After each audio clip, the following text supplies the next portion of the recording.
Hey guys, welcome back to the Mitt podcast, episode number 94. And as always, thank you guys for all the support and kind words you guys have sent out over all the social media platforms and for people I've even met in person. So I appreciate all of the love. I also want to announce that we started the Mitt coaching program. We've had thousands and thousands of DMs over the last 4 to 5 years asking for resources to help train and grow you guys. And I've kind of quietly been working behind the scenes with more of my inner circle and closest friends, just helping them on growing and scaling their businesses. And we actually created an entire program for entrepreneurs that are either starting a business, scaling a business, or they just want to accelerate their careers. And we're looking to bring on 10 people to work with me over the next 6 months to do just that. There's a link in the description below that is grantmittcoaching.com. If you guys are interested in applying, there basically will be an application. If it's approved, you'll be able to set up a call with someone from my team and see if it's a good fit. And regardless, anybody else that does, we will kind of give you guys a little something just for looking into the program. So hope you guys enjoy that. But let's go ahead and get started on this podcast. So I want to break down the Law of Detachment. The Law of Detachment has really altered my entire life forever. I haven't really talked about it too much. And I think it does coexist with a lot of different things and a lot of the different mindsets and topics that we talk about, on this podcast and on my social media. But I struggled with this a ton starting out. And the reason is I think I was just such a motivated and driven person. I wanted more out of life. And I see this a lot of times with younger audiences and people who are just starting out, and they're so pumped, they're working their tails off, they're willing to do whatever it takes to be successful. And what I found after achieving success is that motivation and drive is a person's greatest asset, but it can also be their greatest weakness. And let me break down why. Number one, it's a huge asset because you're going to outwork people. You're not going to give up when things get difficult. You're going to seek knowledge, training, help, and resources to get better. But on the downside, first on a social setting, it can quickly come across as needy. It can show that you're lacking something. But also, if you just study almost like the laws of nature, wanting something too much almost causes it to repel you. But when you're kind of just going with the flow and you're open to whatever works best, it seems like the right person or the right fit or the right friend group just kind of organically happens. And I've learned that life is almost a game of just secretly wanting it less. Who is the most willing to walk away? Whether it's friendships, relationship, business, you name it. The person that's the most willing to walk away in any given situation controls the situation, controls the business, controls the negotiation. And I would say up to about 21 years old, I struggled with this. I outworked everybody. I was motivated. I was reading. I was learning. And I just always got the short end of the stick. I was broke. I wasn't where I wanted to be. I was playing sports at the time. That wasn't working out. School, it just didn't feel right. Even where I had other sales jobs and different things, well, I did really good. I just felt like I wasn't really in my purpose. And what I want you guys to think about, and maybe as you're listening to this, like I had this exact same experience. I kind of think everybody needs a fuck it moment in their life. Like an F it. It doesn't matter. You're not attached to the outcome. And I remember where I was at, the exact street and exact moment. I was on Atlantic Avenue, right off Atlantic and Smith. If you're from New York or you've been in the East Coast, it's about a half a mile from the Barclays Center. I was living in a small dorm with 4 to 5, depending on the month, 4 to 5 different college football teammates. And I was kind of having this realization that football wasn't going to get me to where I wanted to be. I was 21 at the time, not far from turning 22, and live in New York, behind on school, at junior college, in a horrible situation in my life.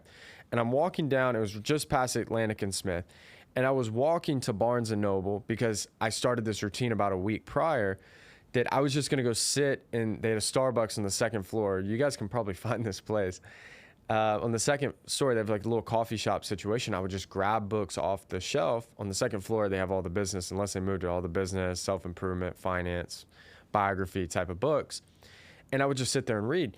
And I was on the way walking to Barnes and Noble, and I was so tense. You ever been so stressed that your whole body hurts? It was kind of one of those situations. And I just kind of reached a point and I said, you know what? Fuck it. I don't care anymore. I don't care if my football career works out. I don't care what happens with junior college. I don't care that my girlfriend at the time is telling me this, that, and the other and talking bad about me and saying I should do this instead of this, and family and friends and coaches. I said, you know what? F it. I'm going to do what I want to do, and I'm going to do what I think's best. And if I completely fail, screw it. And it was one of the most freeing moments of my life, because I was so obsessed with my story and my goals working out that specific way, to where it had to happen like this just to be successful, that my whole body hurt. I just felt like I wasn't who I really needed to be. And the second I said F it, the weight off my shoulders it was hard to explain. I just felt like I was almost floating in midair, because I'd had so much pressure on myself from really a freshman in high school. So at this point, this had been 6, 7, 8 years, something like that. I think 7, 2.5 to 3 in college. Yep. And then 4 in high school. So about 7 years of just extreme pressure. And I finally felt like just my natural self again. And over that next 4 to 6 months, I started just diving into bettering myself and creating this new 2.0 version of myself, which I'd always loved business and entrepreneurship, but it was more so not that, but just I had to grow up and become a man and develop who I was and become a better person.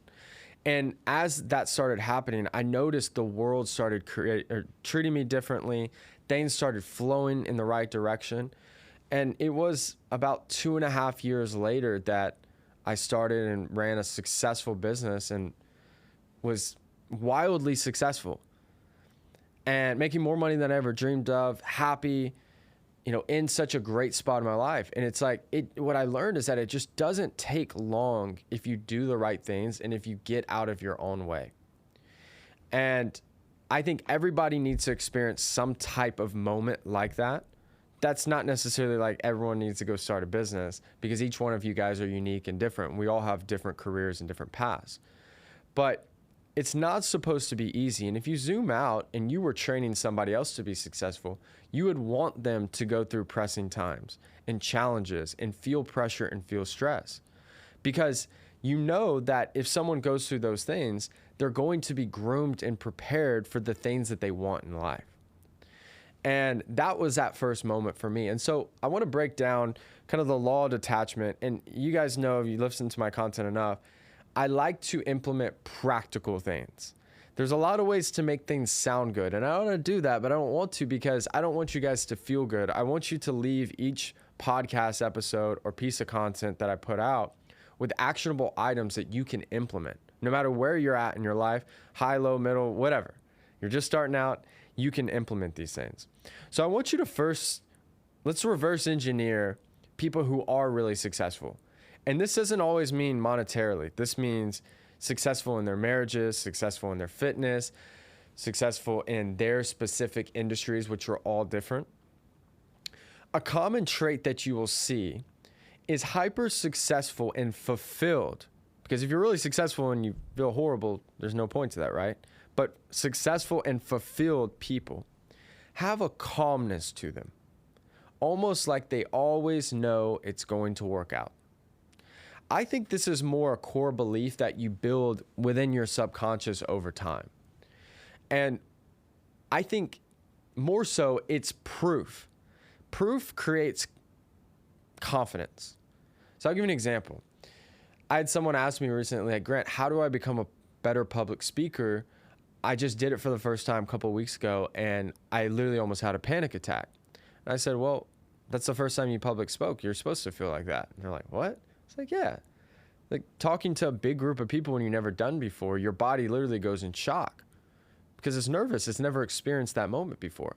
But I guarantee once you've done it 100 times, it's not going to feel so bad anymore. And if you prepare and you really know what you're doing and you don't just wing it, you're going to get more and more comfortable at that thing. It's going to be easier.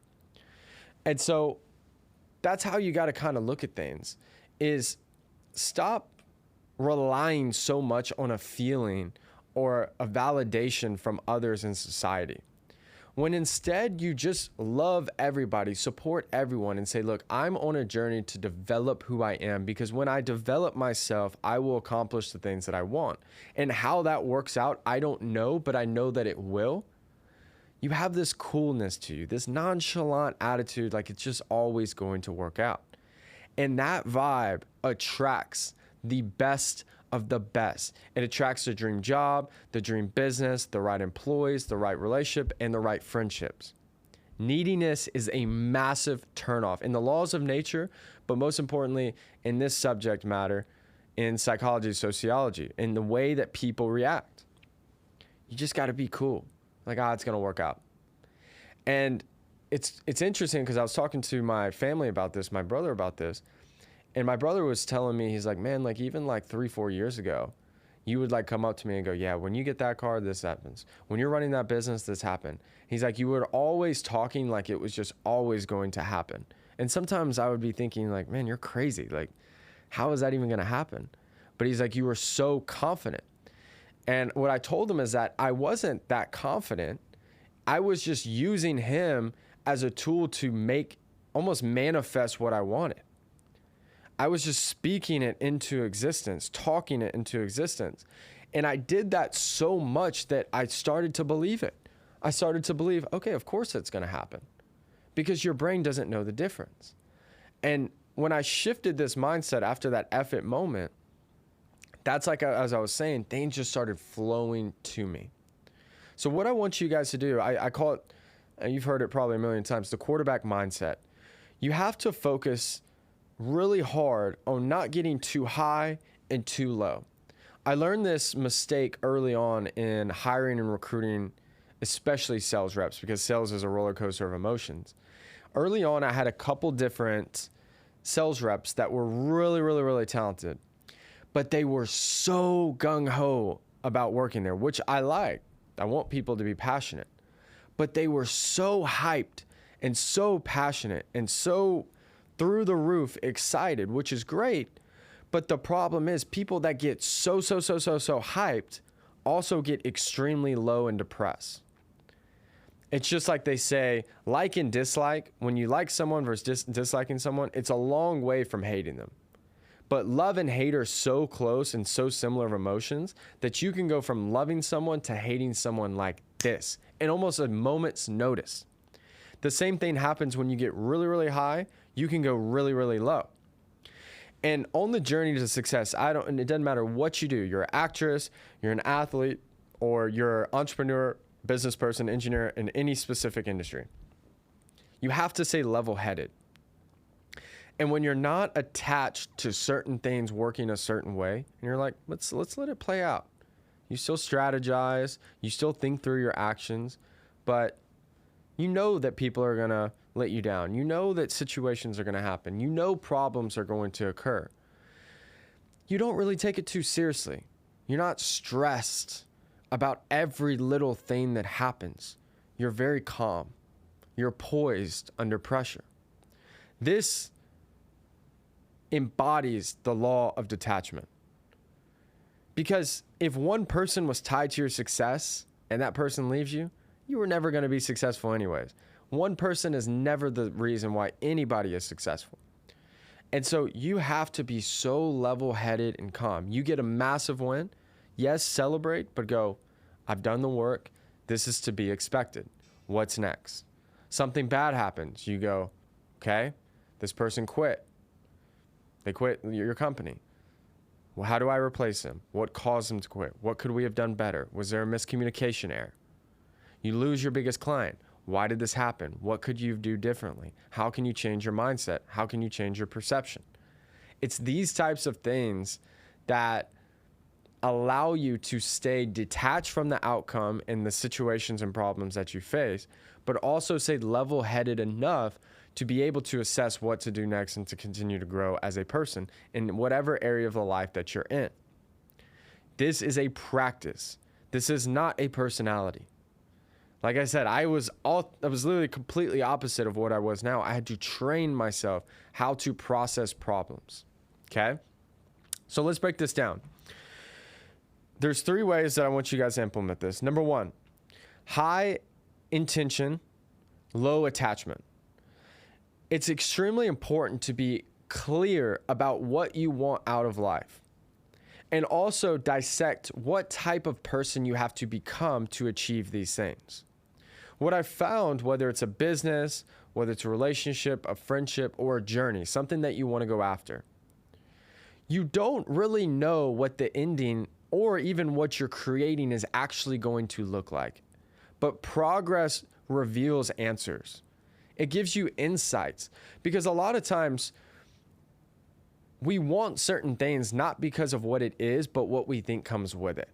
And on that journey of going after that thing that we want, we may realize that I don't want this at all. I actually am really much better at this thing, and let's evolve and change our goal and dream and vision towards this. This happens all the time. You study some of the best companies that have ever lived. Their starting ideas for what their first really successful product was is typically completely different. It's sometimes completely altered. I heard Netflix, they started selling all types of weird things to begin, and then they end up being a streaming service. You don't always know how it's going to end up. So if you're too attached to it being this certain way with this certain type of person at this certain timeline, it constrains the actual possibilities that could happen, because all these opportunities could be around you, but you could be missing them because you're so attached for it being your way, which, yes, you have a lot of insights, but you can't see the future. And you don't know the new information and the new people and the new resources, new technologies and people that are going to be around that are going to change what could be the right answer in a year or 2 years or 10 years. So you have to let it play out. So yes, you want that thing. Yes, you want to become this person, but it's going to be an interesting road to do this. I'll leave you a book recommendation and we'll go on to 2 and 3. Ray Dalio ran the largest hedge fund in the world, and he has this book called Principles. And for a logical and practical guide to success, I think it's probably the best breakdown of it. And he talks about how to handle problems. He said pain and progress equals, you take an action, you experience pain, and then you experience progress, essentially is what it is. So it's in that pain that you learn how to improve whatever you do, and then you take action and progress. And it looks like you're kind of spinning in circles, but when you zoom out, it's this huge upward trajectory of progress. And you climb a next mountain and next mountain and next mountain. So Principles is a fantastic book. It'll give you a good insight on this. And he's really big, Ray Dalio, on meditation. So I'm sure he loves the Law of Detachment. Okay, number 2. This is a logical step that I've always implemented, and I'm always thinking about implementing in any situation of my life to help add to the Law of Detachment. Let me give you an example. Some of you may be thinking, well, Grant, this is easy for you to say. You're running a successful business and this, that, and the other. It's easy to be detached when you're there. And if you don't know my story, what you're saying could be true. You know, it wasn't 4 or 5 years ago, I couldn't rub 2 pennies together. I'm sleeping on a family member's couch. I'm at my lowest point in my life. How could I be detached there? I did it by knowing and trusting who I was as a person and not being tied to a specific outcome. And so what you want to do, and this is kind of how I did it, is set up systems. Systems will always prevail motivation. Always. Because systems happen regardless of the way that you feel. I'll give you an example. If you make, let's say, $10,000 a month, if you go out of your way to pay yourself at least $1,000 into saving and investing accounts, no matter what, over a couple years, you will create enough leverage that you will never have to stay at a specific company again. If you want to start a business, you can quit, go start it, and you can get another job.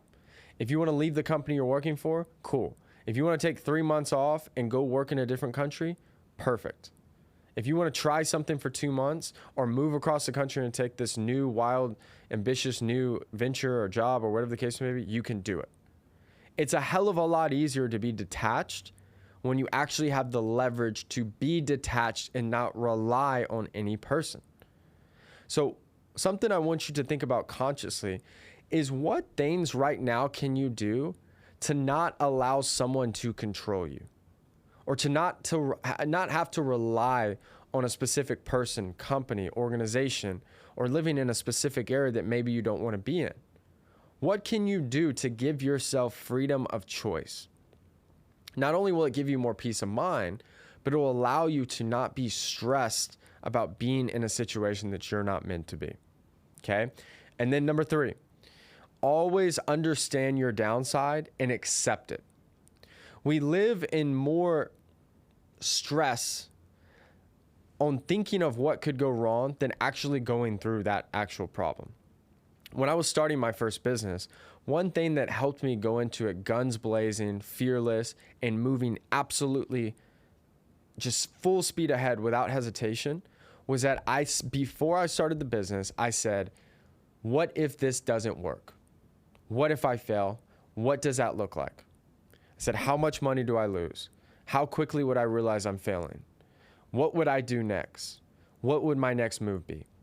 And when I went through that entire thinking process, I realized that I was okay if I failed. I wasn't gonna, feel like I lost my identity. I knew that I would have a backup plan. I knew I would have other opportunities in, the different things that I had, different skill sets I had, different industries that I knew people in, that I knew I could get a potential opportunity really quick. And because I accepted my downside, I knew what I wanted, but it wasn't the end of the world if I wasn't successful. And I felt like this gave me a natural flow and fearlessness that most of the people that were around me just couldn't have, because I was okay to fail. I didn't care if I didn't make it. And I don't think personally anybody should go after something massive in life unless they're fully accepting of if it doesn't work. If you listen to Elon Musk, he talks about all the companies he started, especially the main ones, Tesla, SpaceX, SolarCity, everything. He expected them all to fail. He said they all have an extremely low percentage chance of succeeding. And he's like, I'm okay with that. So he was fearless. And it's hard to beat someone with nothing to lose. When you got a lot to lose, it's easier to beat them because they move slower. They're more hesitant. They're scared to say the wrong thing. Someone that has nothing to lose and is confident and is full steam ahead, it's hard to beat that person. And you can become that person when you accept the downsides. And you may do this process and go, I can't accept that. And maybe you need to do a different approach or go after a different target. But it's important to always accept and realize those things. So hope you guys enjoyed this podcast. Implement this in your life. You will see massive, massive changes in every area. And as always, if you guys enjoy this podcast, make sure to leave a review, share it on your story, share it with a friend, a neighbor, a coworker that this might help. And as always, you guys can find me on all my social media channels at Grant Mitt. And as always, I was talking about earlier with the consulting and coaching for any of you guys that are running a business. If you guys want to apply, just hit the link below. Other than that, I hope you guys have an incredible week, and I'll see you guys for episode 95. Thanks, guys.